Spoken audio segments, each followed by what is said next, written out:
Hey guys, Ash here from the Gooders Blue Sports Club Ireland, and we have had our first defeat in the Premier League this season.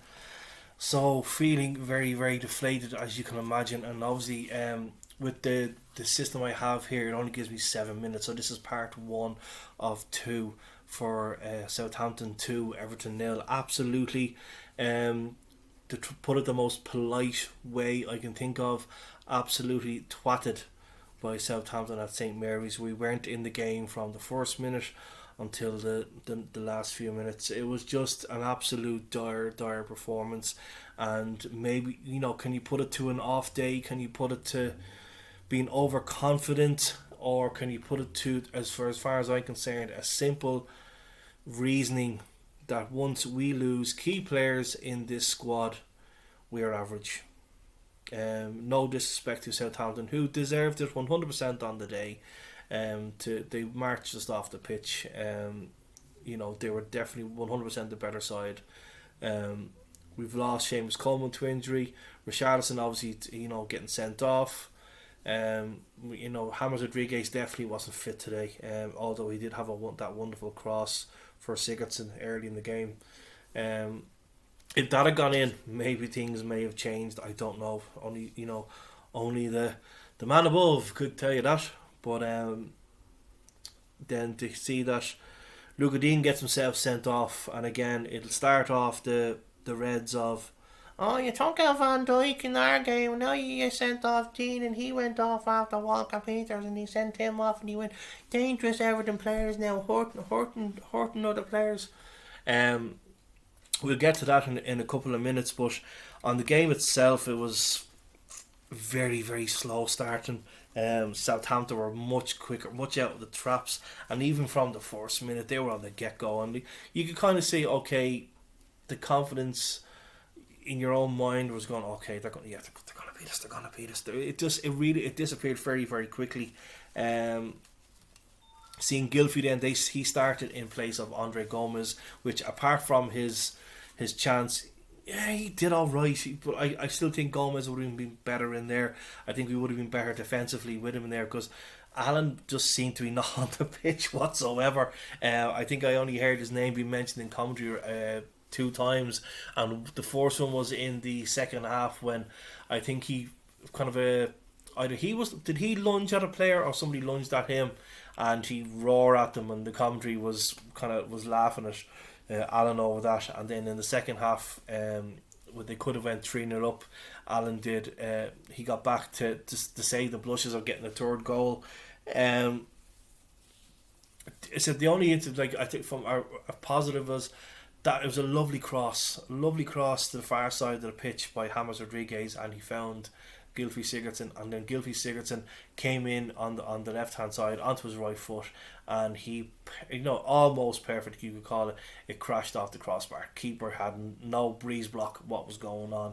A lot of people on the social media platforms were absolutely baiting Alex Iwobi out of it after the first half performance, and I think for the first few minutes he did start okay, and I think, okay, he's going to try to make a name for himself to keep the place while Richarlison is missing. He did have a shot that was deflected. He did come in and flash in across for Dominic Calvert-Lewin, but once those 2 instances were over, that was his game done and dusted. He gave the ball quite a lot. His decision making is poor.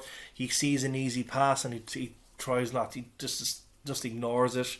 There was other instances where he could have done something better, but then makes the wrong decision and does a simpler pass, all that kind of thing. So the other good point, I suppose, was 15 minutes into the game, we won a free kick, and Gylfi Sigurdsson and James Rodriguez stood over it, and it was on target, well paced. It just wasn't enough to beat the keeper, and it stung the hands of the goalkeeper, but he actually caught it, and that was pretty much just until now. Dominic Calvert-Lewin not in the game whatsoever. I don't know where he just had an off day, or was a case of Southampton just marshalled him out of the game and says, look, we need to stop him. We stop him and we stop James Rodriguez to stop us scoring. I think it was Toffee TV mentioned it the other day that teams are going to cop on. We need to have different dimensions of the way we play. We can't just be lobbing the ball up top. Calvert-Lewin gets it, takes it down, brings players into play and score a goal. We can't just have James Rodriguez find that wonderful 30, 40 yard ball to put a player in on goal to score a goal. We have to have these different dimensions. We can't just be saying, okay, you stop Rodriguez, you stop Dominic Calvert-Lewin, Everton don't score goals. If we keep on doing that, we'll be stopped most weeks going forward, because our dimensions will the clubs will cop on. Basically, it's like what they used to do in the Koeman era. Koeman never changed tactics whatsoever. Never mind Silva, but Koeman never changed tactics whatsoever. And as the time went on, you get a couple of wins. This is how we play against Everton.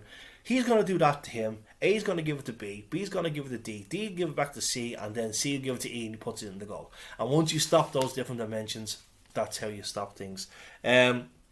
So they got their Southampton got their 2 goals, and rightfully so.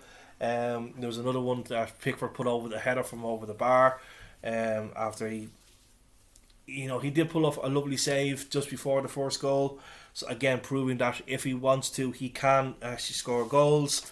So as the first half ended, it was a case of we have to make changes. And the only thing we could see was either Anthony Gordon or Bernard coming on for Alex Iwobi. And to finish off this first part, the scary point is when you look at the bench, there was no other striker on the bench.